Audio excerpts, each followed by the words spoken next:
So we are told in the psalm, be angry, but sin not. Commune with your own heart upon your bed and be silent. Yes, blow your top, but do not let the sun go down upon your anger. Be silent as you commune with self. You don't commune with another, for the self of man is God. So be angry, but sin not. Commune with your own heart upon your bed. Not communing with another, and then you actually know exactly what you want. And in that state, fall asleep. And in a way that no one knows, and you, in your surface mind, you do not know, it will all come to pass. Everything in the world is created this way, but man does not know it. Who knows tonight who is treading the winepress that is going to cause a change of mind in tomorrow's world? But when they do it, they are intense in the doing it. If you are lukewarm, you're told in Scripture, I'll spew you out. Would that you're either hot or cold. But because that you are lukewarm, I will spew you out. You can't do anything if you're lukewarm. You must be intense about it. You want to be rich? All right, can be rich. You want to be known? You can be known. No matter what you want, but you must be intense about it.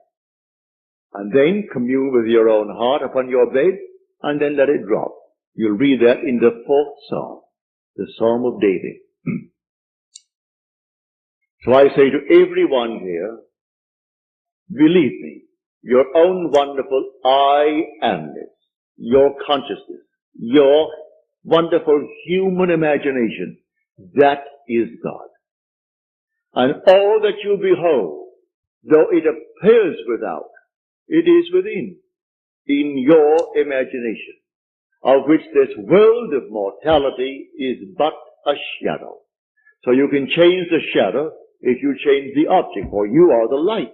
He said, I am the light of the world. Change the object that you're holding within yourself and identifying yourself with it. Change that object, you're light enough, and you'll cast a new shadow upon the world. So you say, I am, and you name it. And then you say, I am unemployed. No, I am gainfully employed. Making more than I've ever made before. Don't ask yourself how, why, and through whom. That is not your conscious reasoning mind's concern. If you take the intellectual background, the educational background of those who are making top money in the theatrical world, I doubt that they could pass any college examination. I don't think they could pass any entrance examination to college. Yet they're making $1 million, $2 million a year. Do you think Bob Hope could pass today's examination for entrance into college? Well, all of his material is written for him anyway. Can't even write that. But he has millions, all right, because that's how he's dreamt. May I tell you? I know the background of the man. That was his goal in life. If that's your goal, have it. I speak of another goal. The goal of awakening to who we are. When man awakens from this dream, the whole vast world and all that it contains is as nothing to the being that you are. You came down from heaven, where the whole is yours. As you're told in the 50th Psalm, if I were hungry, I wouldn't tell you, for the world is mine, and all within it.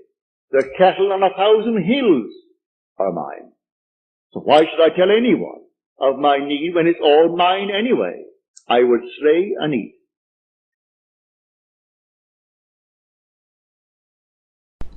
Quote of the day by Neville Goddard. How do you occupy a state? Well, you do this by asking yourself how will you feel, what you will see, hear, smell, taste, touch, if your dream were real. If you can be what you want to be, why not become it? Why sit in a state you dislike and argue when you can move into another state in your imagination. Think about that. Hello and welcome to the channel Neville Goddard. Today we are going to show you how to climb a ladder. This is one of the most and best exercises and techniques to learn and to try yourself, so you can manifest anything you want in life. Neville said something to do to a group of people who went to listen to him. He gave something to do to them to prove that he is wrong or not. Neville said to them, "I will teach you right now how to climb a ladder, and do it to prove it if I'm wrong or not." And he said to the people who went to his teachings, "Do what I'm telling you to do, and if it doesn't work, then I'm a fraud." And then he started to tell them how to climb the ladder. This is the way how you climb a ladder. First of all, right now, picture a ladder in front of you. Picture it. You can do it using your wonderful human imagination. Close your eyes and picture it. Take your imaginary left hand, reach out and take hold of the side of the ladder. So you do it with your imaginary left hand. Okay. Now with your imaginary right hand, reach out and take the other side of the ladder. Now with your imaginary left foot, lift it up and put it in the first rung. And now push yourself up and start climbing the ladder.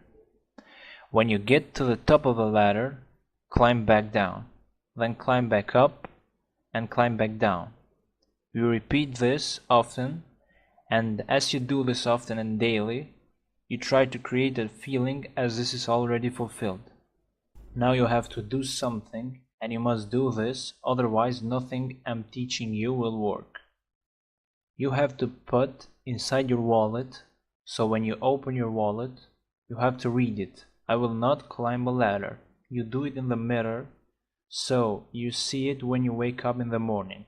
You gotta do it in the phone or laptop as a wallpaper, where you read it, "I will not climb a ladder." So Neville said to his students, you must do this, otherwise what I'm teaching you will not mean anything. You must do this. You must mean it in your heart, that I will not climb a ladder, so you mean it. You do this so you can prove yourself that whatever you say all day will not have any effect if you do it and feel it before sleep. And now you must do this for 3 nights. I want you to climb a ladder for 3 nights before sleep. But if it doesn't work, you don't stop. You do it for another 3 nights until it works. Now when you go to bed, go in a position you don't normally sleep. So you force yourself to imagine and not fall asleep immediately. If you slept before in the right side, now you sleep in your left side. If you slept in your left, then now sleep on your back. Then you got to climb a ladder while you are in an odd position in bed and in a drowsy, sleepy state. You have to climb the ladder until you sleep. And you do this for 3 nights. And when you wake up in the morning, you got to read it, "I will not climb a ladder." And make sure it's something you see every day. "I will not climb a ladder," but you got to climb the ladder in your sleep for 3 nights. Before sleep you gotta climb the ladder. So you got to do this, otherwise nothing I'm teaching you will work. And now Neville said to his students, "Next Sunday I'm gonna have another meeting, like this one. But that meeting will be only for those who have climbed the ladder. So those who climb the ladder can go to the next meeting." And now one of the Neville students who told this story, Locker, climbed the ladder and went to the meeting, and all of those who climbed the ladder. Of course there was so much fewer people than those who went first in the teachings.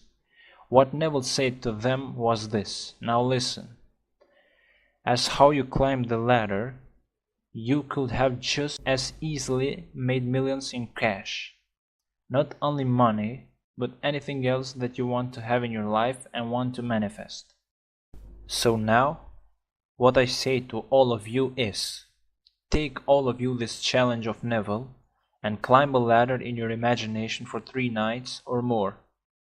For those of you who climb the ladder, please post here in the comment section your successful stories so that you can inspire others with your successful stories and may inspire and motivate others so they can also climb the ladder. You can post your successful stories below in this video in the comment section. Also, you can send them to my email in About section on the channel so I can take them and post in the community tab of the channel so we inspire all followers of this channel. Try it now, from today, and good luck to all. I love you all.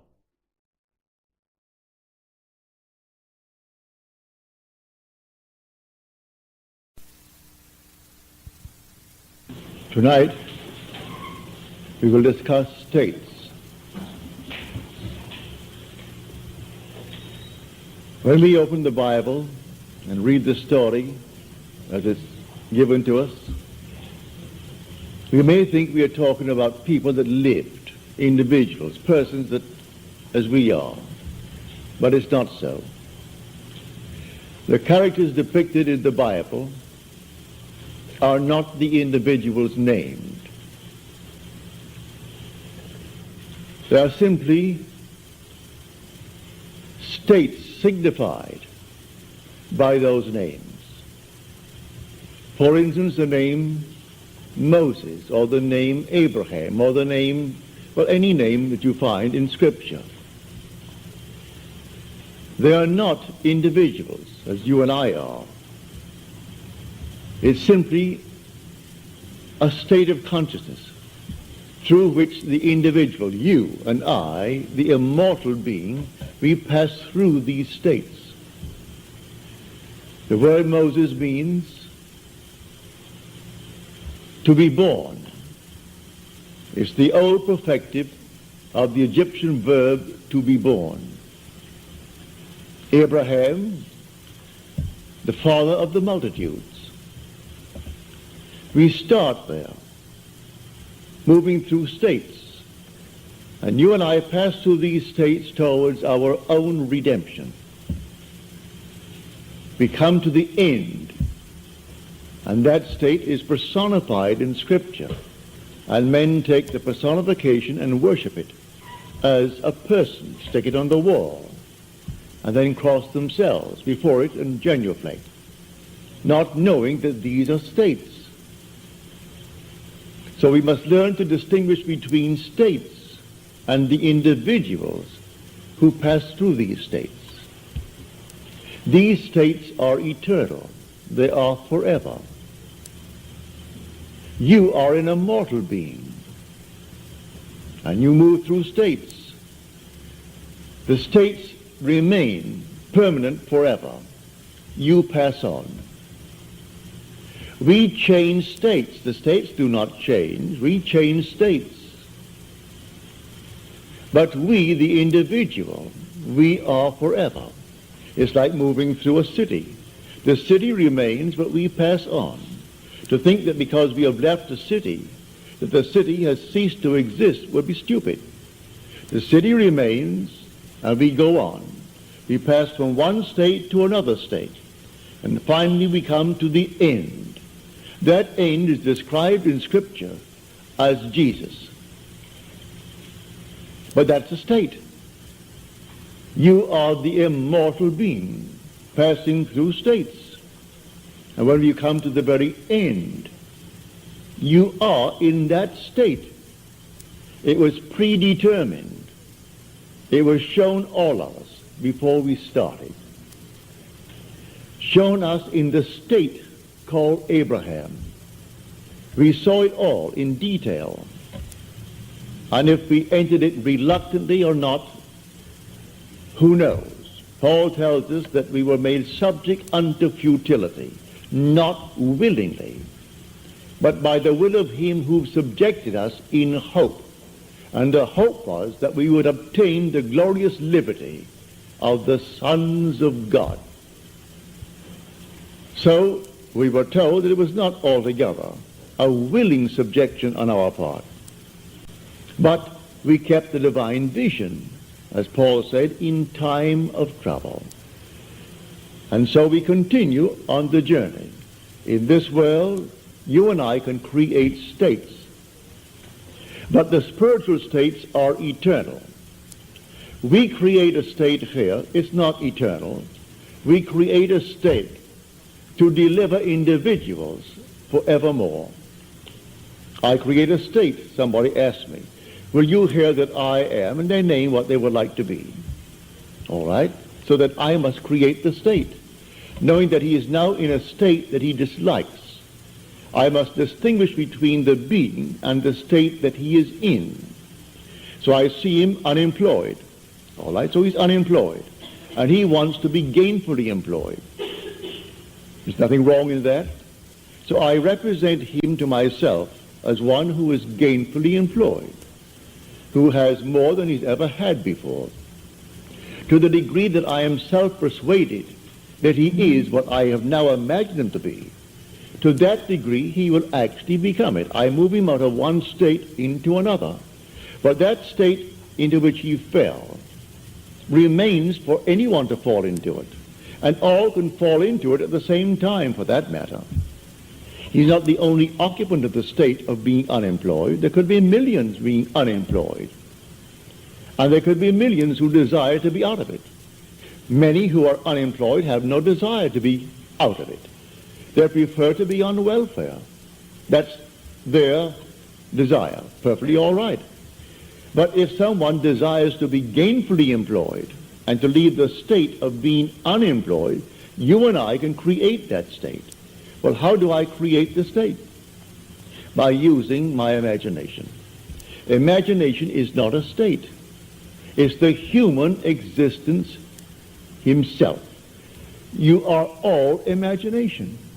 And God is all imagination. You are God. And God is actually within you as your own wonderful human imagination. Now, these permanent states of the soul, these spiritual states, they remain.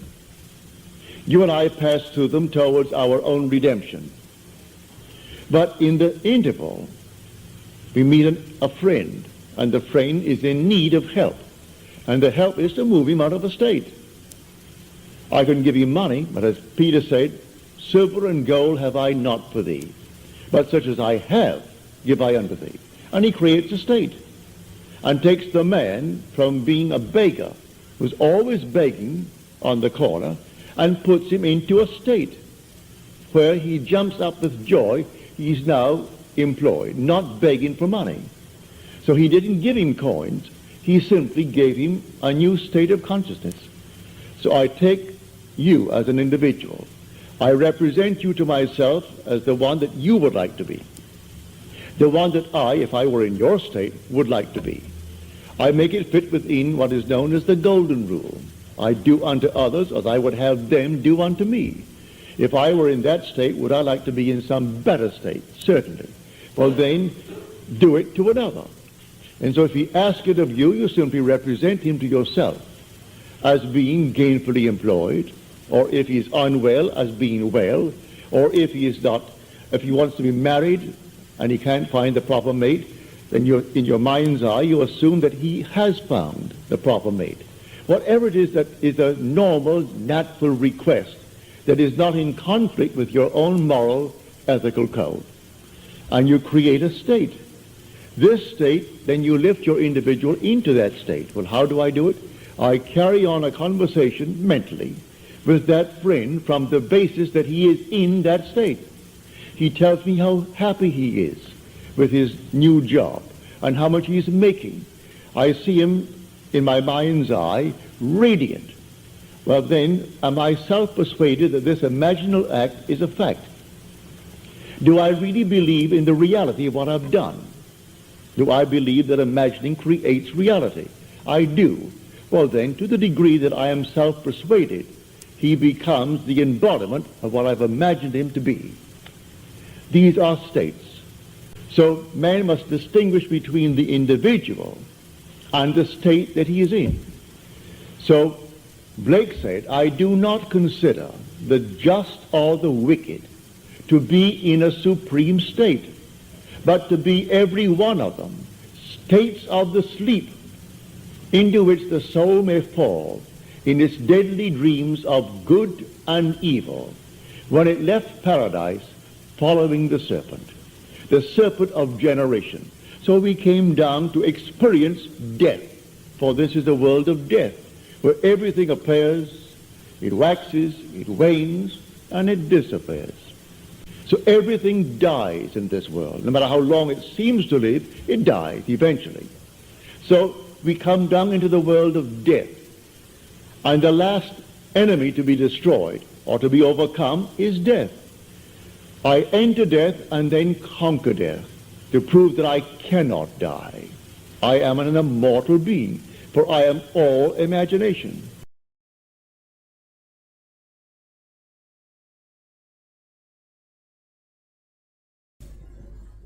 Dissolving problems. To dissolve a problem that now seems so real to you, all that you do is remove your attention from it. In spite of its seeming reality, turn from it in consciousness. Become indifferent and begin to feel yourself to be that which would be the solution to your problem. For instance, if you were imprisoned, no man will have to tell you that you should desire freedom. It will be automatic. So why look behind the four walls of your prison bars? Take your attention from being imprisoned and begin to feel yourself to be free. Feel it to the point where it is natural. The very second you do so, those prison bars will dissolve. Apply this same principle to any problem.